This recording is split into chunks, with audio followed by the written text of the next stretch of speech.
The Crystal Palace board are not happy with me, and it's not because of our results on the pitch, because we're top of the Premier League. Champions League 2, we've qualified for the knockouts. I mean, we're practically playing the best football this club has ever seen. The problem, though, is the sale of Nico Williams. You see, the Crystal Palace board wanted to take Palace to the next level this year, and they thought signing a superstar was the play. They wanted to make a statement to all the other Premier League clubs that Palace have arrived, and so we did exactly that by spending over 130 million for Nico. Who would have thought he'd just want to use us as a stepping stone? His goal was to join up with Lamine Yamal at Barcelona. He was causing a rift in the dressing room, missing games because of injuries, and I just wasn't feeling the vibe. I mean, if our dressing room is not together, we're not going to win any trophies. And so I made the big decision of selling him. We did have to incur a 50 million loss. We brought back former player Abdi. Now on the pitch, this has all worked out perfectly, but off the pitch, the board aren't happy. I've just got an email from them. We're extremely dissatisfied by your decision to sell Nico Williams. It has affected the club's shirt sales massively, and our revenue projections have gone down too. The board has had discussions about firing you, and this is the conclusion we've come to. You'll only get to keep your Palace job if you can complete 4 out of the 5 board objectives. Bro, are you actually joking? We've done so much for this club, and I still 100% stand by the decision to sell Nico Williams. You guys in the comment section agree with it as well. But nah, man, the pressure is now completely on us. I mean, completing 4 out of 5, like, I don't even know how we'll do it. Okay, we've completed the sign 100 million player 1. Well, that was, of course, Nico Williams, funnily enough. For winning the Premier League, reaching the Champions League semis. Bro, we're gonna have to be near perfect this season if we want to keep this Palace job. Well, I guess this is what happens when you make a mistake of a transfer. I'd say Nico was a mistake. If I would have probably picked another player who would have given 100% here, we wouldn't be in this situation. So I am paying the price.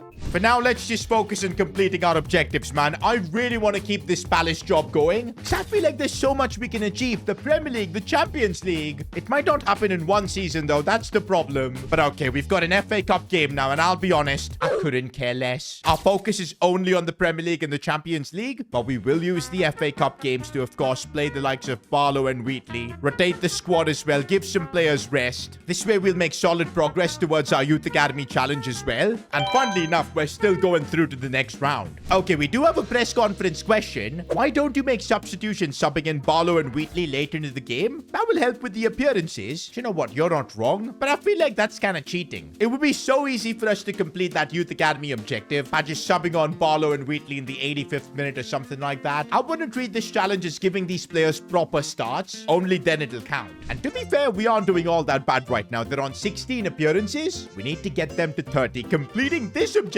we must do, because it's probably the easiest one left. Man, I can't believe we're fighting Brighton for the Premier League title. They're 3 points above us, but we do have a game in hand. Also, the draw for the Champions League round of 16 has just happened, and we've drawn Monaco. I actually like that. I think we're going to be the favorites in this tie. The only annoying thing is that they're not going to count as European giants, so it won't help with our objectives. But hey, we can still make good progress. I will take that. Every game now genuinely feels like a must-win game, bro. We're up against Man United first in the Premier League. We'll have to worry about the Champions League later. But you know what? I'm really not concerned about our performances on the pitch. I know this team can ball, and the pressure is on, bro. We're trying to fight for the Premier League title. How crazy is that? Mateta's been in good form lately, though, and already... Wait, what? How did he put that wide? This is the only thing that annoys me about Mateta. Some days he's unstoppable, scoring hat-tricks for fun, but then the other times he just misses the easiest of goals. Honestly, though, Man United so far have not felt like a threat at all. We've got Raksaki on the attack, and when this kid decides to ball out, there really isn't much you can do. Still Raksaki looking for shooting options. He's finding space himself, but how is the keeper saving that? Raksaki once again finding some open space, and how is Diogo Costa saving all of that? I guess it's the pressure, man, because now we're fighting for the title. The players are feeling it a little bit. But not for long if we get our first goal. You howler, Croy. You had to score that. This could be our chance here. Mateta's through. No way he messes this up. I can't believe it. Bro, has our luck just completely fallen off since that board meeting? Because I cannot believe how we're not winning this game 3 or 4-0. Oh, and finally we've broken through with Raksaki. I'm going to set this one up for Mateta. There you go. Had to sweat it to just get the goal. And now we can try and just wrap this game up. Raksaki does the job.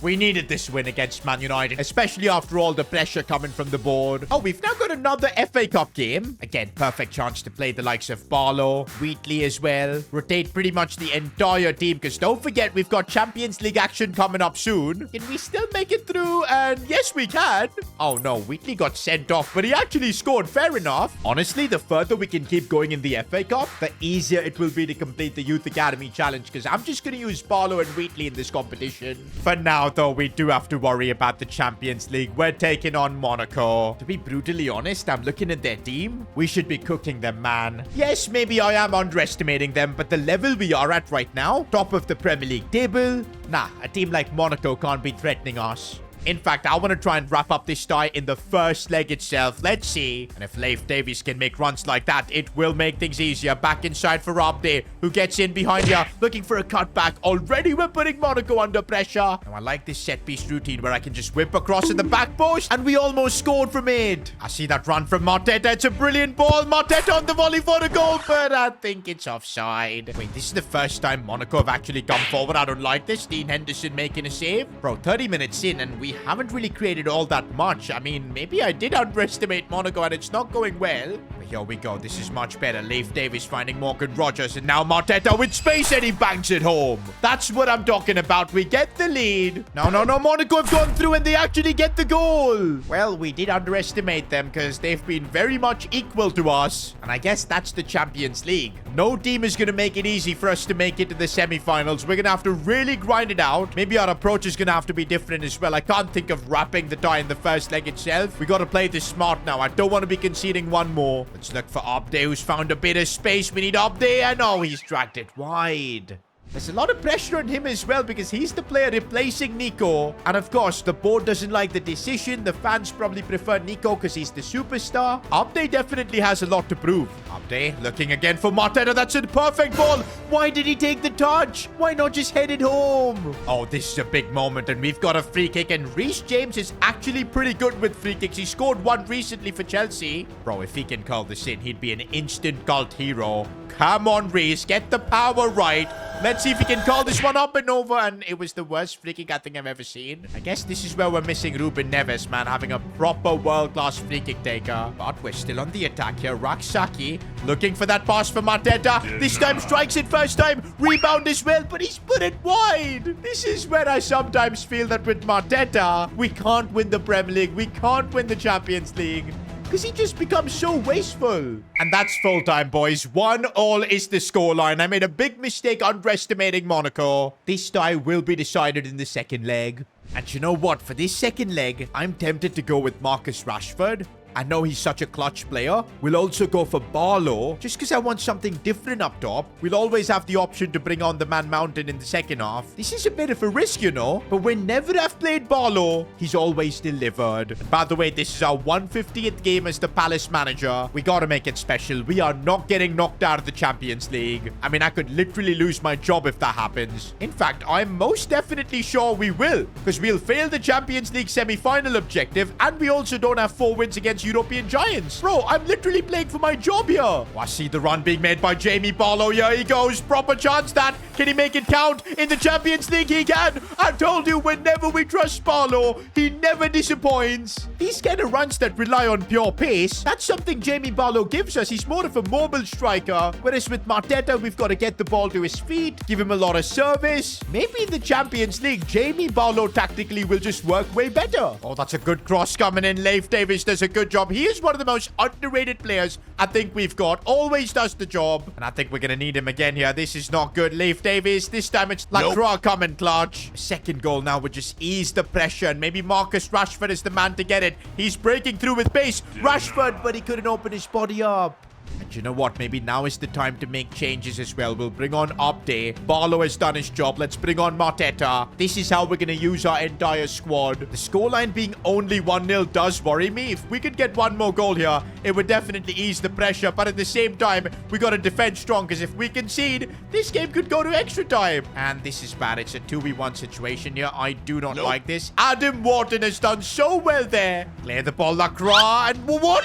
He just skipped over it. That was the biggest mistake I think he's ever made. And now Monaco have a chance. Dean Henderson couldn't save it, and no. In the 90th, they've equalized. Bro, what Lacroix did here could legit cost me my job. I think he went for the tackle, but just missed the ball. Extra time in the Champions League round of 16, bro. This is not where I wanted the game to go. Man, we were minutes away from being in the quarterfinals, and now look at us. Bro, some of our players are so freaking tired, man, but they're gonna have to give their lives for the club right now. In fact, I don't think players like Reece James can continue. We'll bring on Hume. We'll bring on Wheatley as well for Lacroix. Mitchell as well. Bro, even though we have the fresher legs now on the pitch, we're getting outclassed by Monaco. They've got way more Champions League experience than us, and it's completely showing. But good challenge there from Wheatley, but no, he's made a big mistake. We can't afford to concede now. Dean Henderson makes the save. Play this away, bro. Clear this away. What is this chaos? Dean Henderson saves us. And now Raksaki sees Morgan Rogers on the breakaway. We're hitting Monaco. I'm going to square this for Mateta. Simple goal and bang. Probably the easiest goal he'll ever score, but definitely the most important one. This might just keep my job at Palace. And we're through to the Champions League quarterfinals. My goodness, this tie was absolute cinema. I guess I've learned my lesson. Never underestimate any opponent in the Champions League.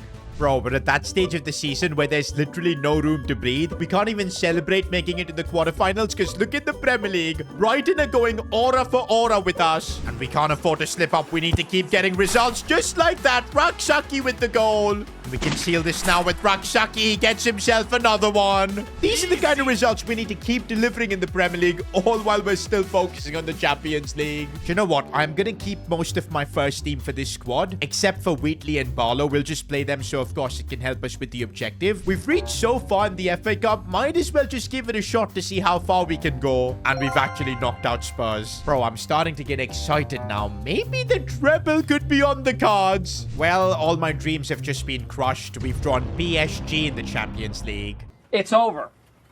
We are screwed. Bro, why did this have to happen? And it's just hit me. If we lose to PSG, literally the best team in Europe, I'm not going to keep my job. This Palace career mode will be over. We would have failed because both our European wins objective as well as reaching the semis would fail. I mean, being in a must-win situation against Monaco was one thing, but against PSG, we're just going to have to pray. Like, I don't even know what to expect. As if fighting against PSG for my job wasn't draining enough. Look at how tight the race is in the Premier League. 62 points apiece with Brighton. We literally can't afford to lose a game.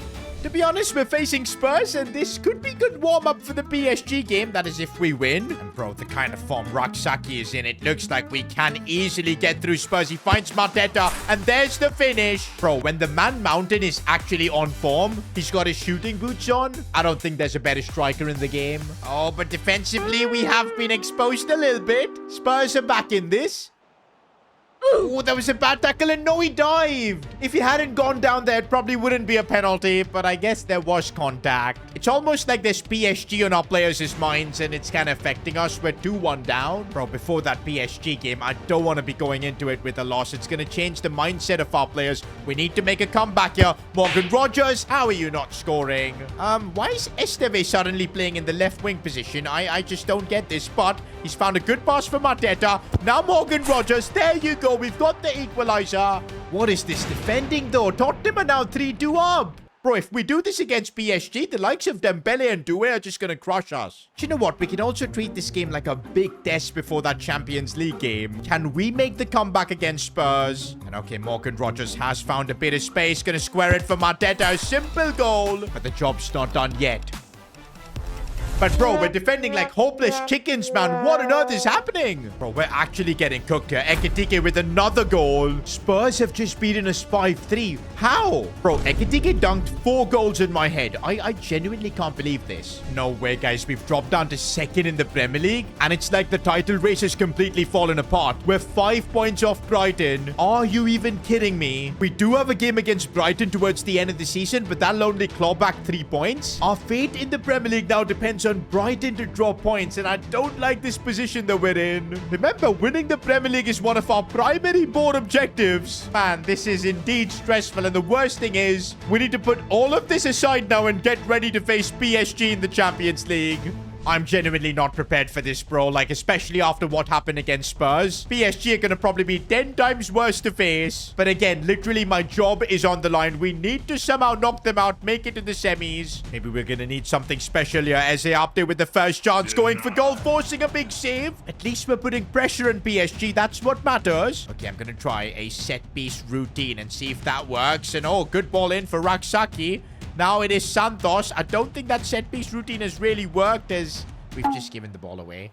No, PSG have broken through and they get the lead. I don't know what's happened recently. First, we conceded 5 to Spurs. Now, PSG have scored an early goal. My job at Palace could be gone by the end of this. We need somebody to save me right now. Is that going to be Eze Abde, the player who's the reason we're in this situation and he's actually scored? 1-1. We're back in the fight. But yeah, it is kind of funny, though, that the signing of Abde, the sale of Nico Williams is kind of the reason we're in this pressure situation. But okay, we're responding to pressure really nicely. 1-1. And okay, now it looks like we've settled into this game as Abdi again is through on goal. Proper chance this. Oh, the PSG keeper again with the save. Oh, but PSG keep coming at us right now. We've got to defend well, and good defending Esteve. And can we now hit PSG on the break? Here's Abdi with pace. If we score now, it would be a huge advantage. Ball in for Mateta. Oh, but he couldn't control it. But man, how difficult it is to just hold on against PSG. Dean Henderson saving us there. Oh, and the corner comes in, and Dean Henderson again. Okay, I think we dealt with that barrage of pressure from PSG nicely, and now we can maybe do something on the attack. Morgan Rogers is through. I think he's onside. Morgan Rogers with the finish. Palace are leading against PSG. A cold celebration as well. But uh-oh, PSG have gotten in behind, and how? Near post? What are you doing, Dean Henderson? And so it's a stalemate in Paris. To be fair, if you would have told me at the start of the game that we'd be drawing 2-2 against PSG, I would have taken it. It all now rests on that second leg. I think we can compete, bro, and we actually need to at least keep my job. The crazy thing is, despite all the difficulties we're facing, we've still got a chance to win the Premier League. But in the FA Cup semis and Champions League 2, there's hope. There is still a small chance we could win the treble with Palace this season itself. Next episode might be absolute cinema for this Palace series, or I might be a treble winner. It could go either way.